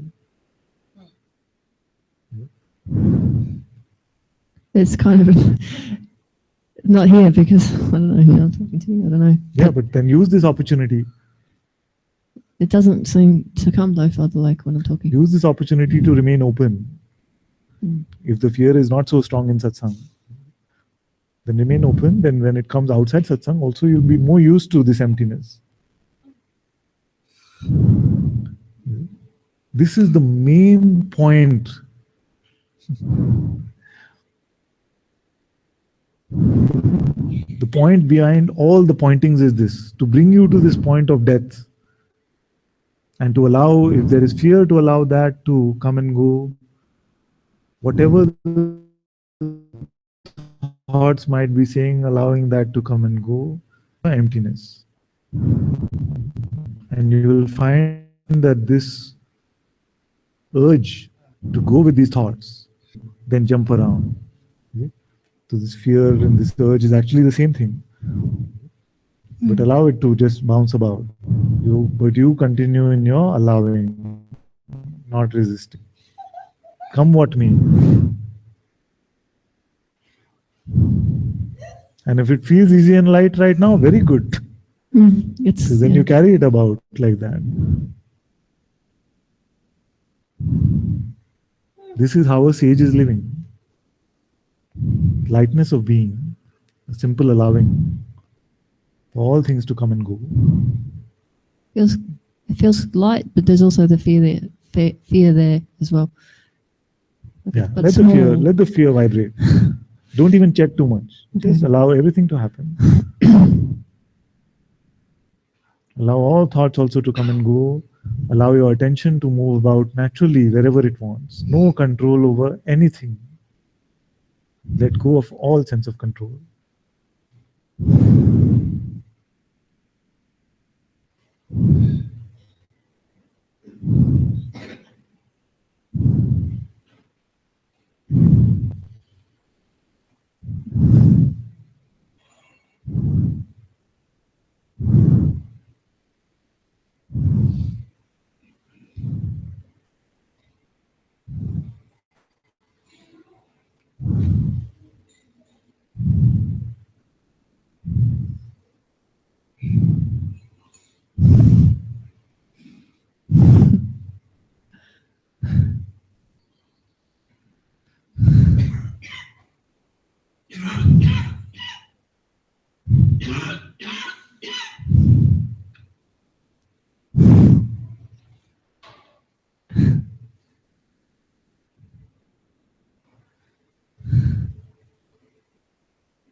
anything, allow it to happen outside, inside.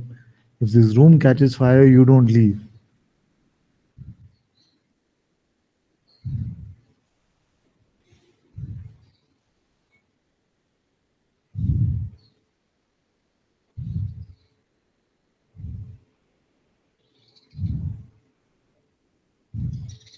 If the body has to fall, let it fall.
See now?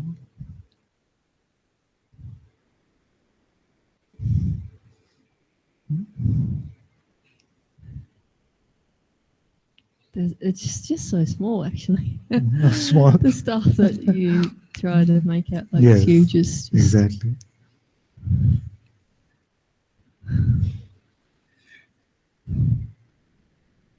Nothing. It's not even small. Just nothing.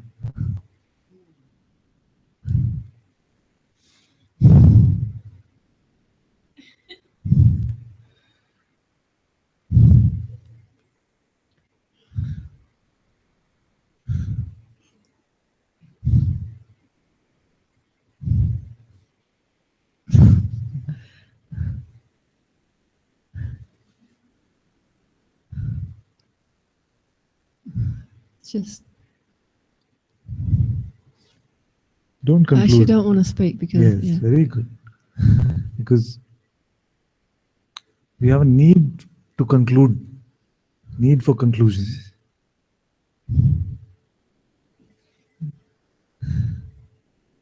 Just this remaining open, making no conclusions.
See, so we can say need for conclusions or need for some mental knowledge.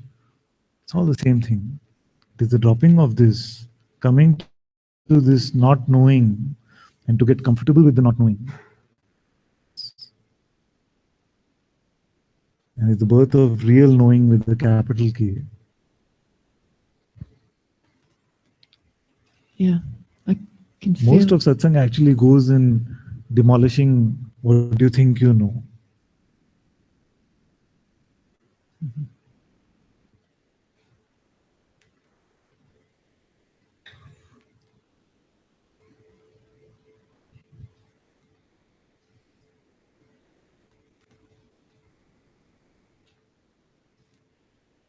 Can it be this simple? Can it be just about the right now?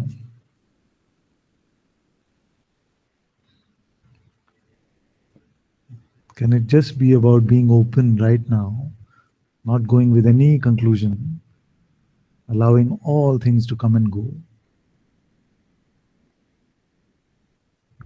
Allowing even like the conclusion attempts as well. Yes, yes. To see those, the urge to make these conclusions, the urge to believe these thoughts.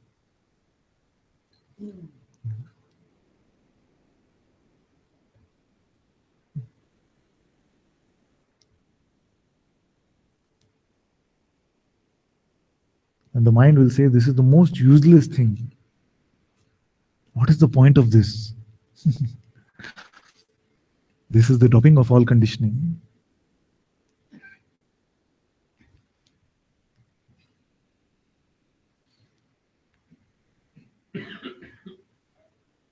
Especially for those who are coming to the recognition of the self, it is doubly important not to buy any conditioning now, especially the spiritual variety, because that will translate only into spiritual ego. Oh, I got it, I saw awareness, I'm only that now. You see, all these are just ideas about it, we don't need them. So just allow all of this also to come and go.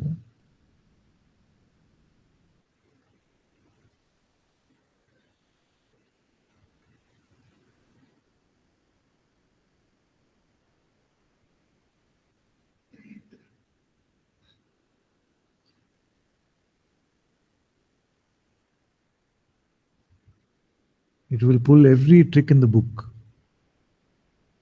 It will say, oh, but my earlier master said this. It will say, but aren't I supposed to experience some other things?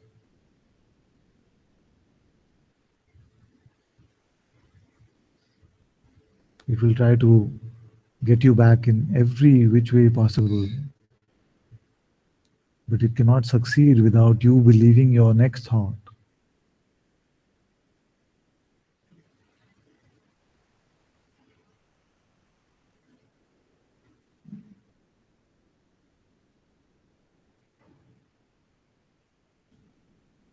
So really today is feeling like the end of the retreat for me. I feel like I've said everything that I could speak about.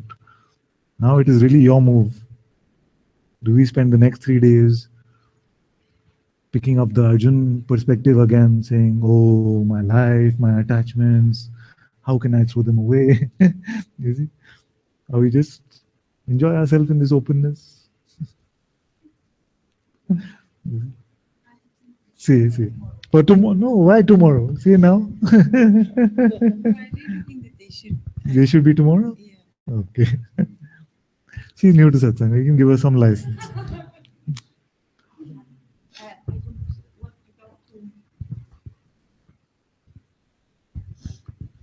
I know you can know what is going on here. It's difficult to maintain this attitude. It sounds so simple. Yes. And it were coming here what Rajshi told me. It was so powerful. Yes. and you were there, so it's difficult to remain like this, but it's like just this. To remain. It is just this. It is just this. And it can seem like difficult, but it will become more and more natural. you are telling this. Also, Yes. this thing I know that is Yes. the need of get some attention is the only thing. Okay. So what will happen is that as this becomes more and more natural, then that picking up of thoughts to be in the pretense of personhood, to have these personal problems, all of these ideas, that will seem like very difficult. But it was coming. Yeah. Water will leave, my mind falling, Yeah. and water will leave. Yeah. Just noise, Exactly. just noise. And Noise, yes. Your voice was like a sound beating my mind, and I was remember Rachi, your master can in this moment cut Your head off. Yes. your mind. Okay. But you are in this moment. He was saying in this moment. Yes. But you must allow it, and Yes. allow is this. Okay, I give up from this desire of have the attention of my master from the Yeah.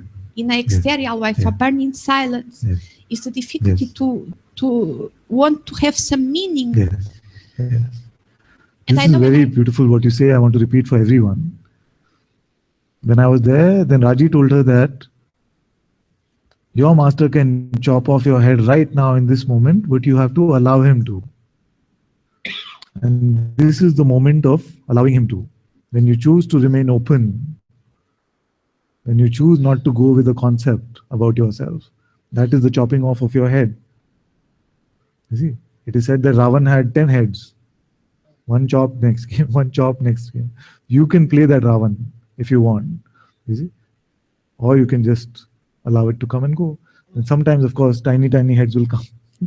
You see, some momentary belief can go sometimes, but they don't really become the ego in that way. It's just a momentary appearance and it goes away. So just in this remaining open. Okay, for how many of us is this even making sense what I'm saying? And don't be like polite. When I'm talking about just remaining open, allowing all of this to go, and seeing that this urge can come to believe our concepts, this feeling this person completely relate to what is being said. So few is really key. Yeah, which is This urge is not going. but that's what I've been saying, that don't expect that the urge should go after recognition. I've been saying that conditioning doesn't always drop off. Mostly it doesn't drop off actually, even if you had a recognition. Otherwise there would be no such thing as a spiritual ego. You see, what is spiritual ego? You've had real glimpses of the truth, you see, and the mind comes and makes conclusions about them. If in the glimpse the ability for the mind to make conclusions was to be dropped, then there would be no spiritual ego. You see? So the urge for conditioning, because this is the habit, it continues. You see? So in the rehab, you have some strong treatments. So you have the awakening experience, you have the recognition experience. You ask yourself the question, am I aware now? Who is aware of awareness? This is the treatment. You see? But does it mean that first time you come into the treatment center, then the addiction itself falls off? It doesn't. That's a fallacy. Full. You see? But if it is misunderstood and misused as a spiritual experience, then it can add to the addiction actually. You see? And even this is spiritual ego. You see? Even this is spiritual ego. So spiritual ego is not only just the Ravan spiritual ego that I am God himself. Why do I need to bow down to Ram? We are one. It is very Advaita. You see? Ravan's voice is very Advaita if you listen to it. So it is not just that. The spiritual ego is also this. Why am I not getting it? Why am I so unworthy? How come others seem to be recognizing, but I'm getting recognition, but still this is not falling? The same guy, speaking in a different tone. Recognition is very simple, like it's spontaneous. Exactly. But the urge to believe the thought, it's like I can see that intensity is reduced, but the next thought itself comes that why this urge is there still. So drop this one first. That's the key, you see. It is so sneaky that it knows which card to play. No, it knows that you will bite on this one. Because it wants to bite on the idea that it should be done by now. Yes, yes, especially this. It should be done by now is also ego. It is a resistance to what is, isn't it? Everything which is a resistance to what is ego. What is just is. Okay, urge is there, so what? Really, tell me what, so what, if the urge is there? Then the thought is belief. But the urge can also be seen, isn't it? It is seen. Yes. But the next thought itself says When that. the urge is seen, does it help you to not believe or not? Yeah, it helps me. That's it. And Yeah, you because- yourself are saying that that urge is reducing. Yes, it is reducing. Yeah. Then who is saying that it should have finished by now? It's the next thought.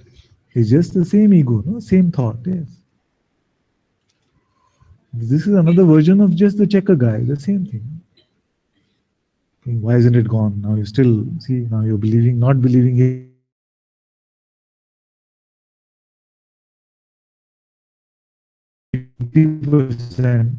Or these 20% are not going. See, who's making this checking, reporting, all the ego? It just feels like, okay, then what am I going to do if this guy also I stop believing? Then if you want to keep a liar for a best friend, then who can help you?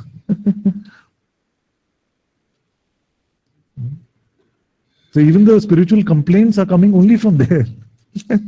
You see, why am I not there yet? It's coming from where? Same guy. You think you saw the truth yesterday? Same guy. This is how it is sneaky.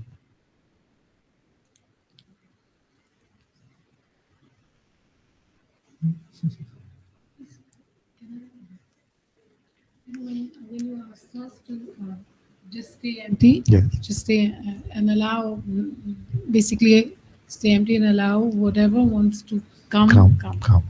No holds barred. Yes. So when I began, I was empty. There a lot of anger, aggression, Yes. bum. Are you saying mum or No, what? but I mean, it went on and on.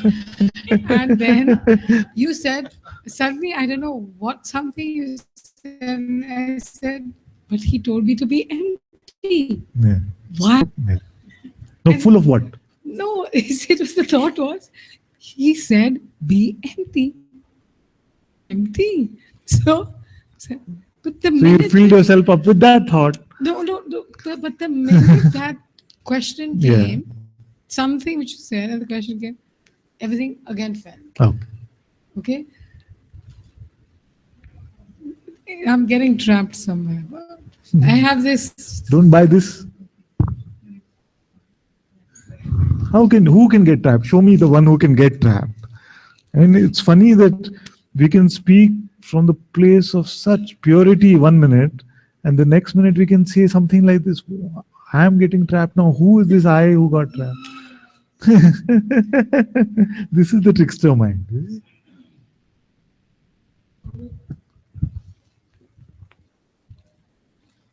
Somehow it seems that you're talking, and when talking is happening, it seems to be an opportunity for that ego to arise and come. It seems. So when you said, when I realized, but he said to be empty, and now I'm questioning, who realized? Who was that one who realized? That's your ego hiding behind your being the slimy one. Yes. So the trip starts, Yes, when in fact in the inquiry Yes. starts the trip. You pull at one leaf on this tree of conditioning, and it seems like the entire tree appears. Boom. And I only And asked you the said, question. where do you end up in that 1 minute? I'm trapped again. In that 1 second, there was no conditioning, everything gone. You tug at one leaf, you see, and the whole tree, I'm trapped again. No, because even when funnily enough, even when it was just full of the anger and aggression, I was somehow not involved Yes, in it. exactly. I mean, I was, and he said, or even if there was an involvement, there was not a consciousness of I'm involved in this and I am not in. None of that was there. The minute this thing came, but I have to be empty. That thought that I have to be empty came. The trip starts. So don't even buy this thought. Yeah. Is it? Because the emotion in itself is just another appearance, just like something appearing outside. You find that there is no individual sufferer, therefore everything is allowed.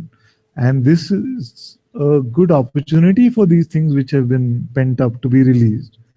But the minute we start buying the interpretations of what is coming up, then we'll end up very quickly in that same, I am trapped, I am the ego, I am person, I lost it. See how quick the story can come back. Because you don't believe that you can be that like you just said. Yes. You don't kind of feel that there can be all the noise and yet you're just untouched. Yeah. Exactly. It's, I mean, normally the experience of this lightness is that really there's a deep silence and there's not. Yeah. I mean, it's there in some fringe something. But this feeling that all the noise of that world can be there, aggression, anger, and yet you're not. But I want to tell you something which will help you. Watch next time when even this aggression, anger, these things come, and find out how much of your space they're taking, that you say, I'm full of them now. Not even a pencil head worth of space they take within your being.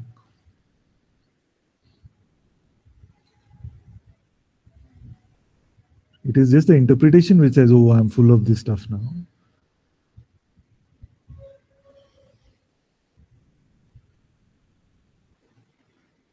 You are this infinite being. The entire suffering of this seemingly entire appearing human race of 7 billion, if you were to experience in this moment, it would be nothing but a pinhead for you.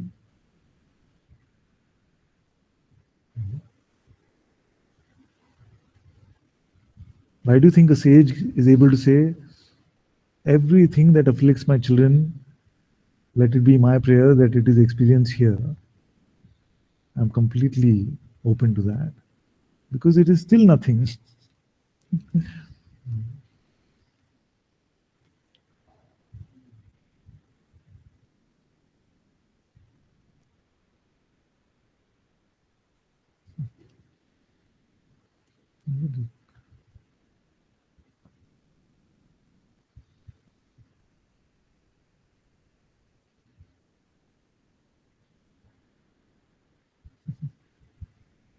I'm liking this flow thing.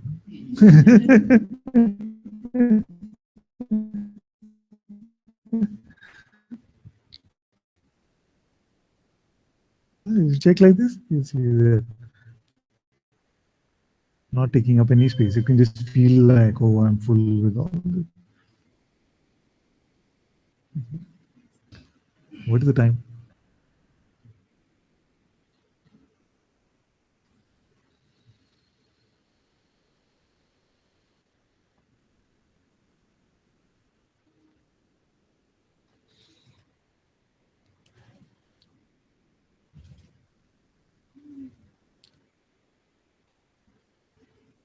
Thank you all so much for joining Satsang today. Sadguru Shri Mujiji ki Jai. Jai.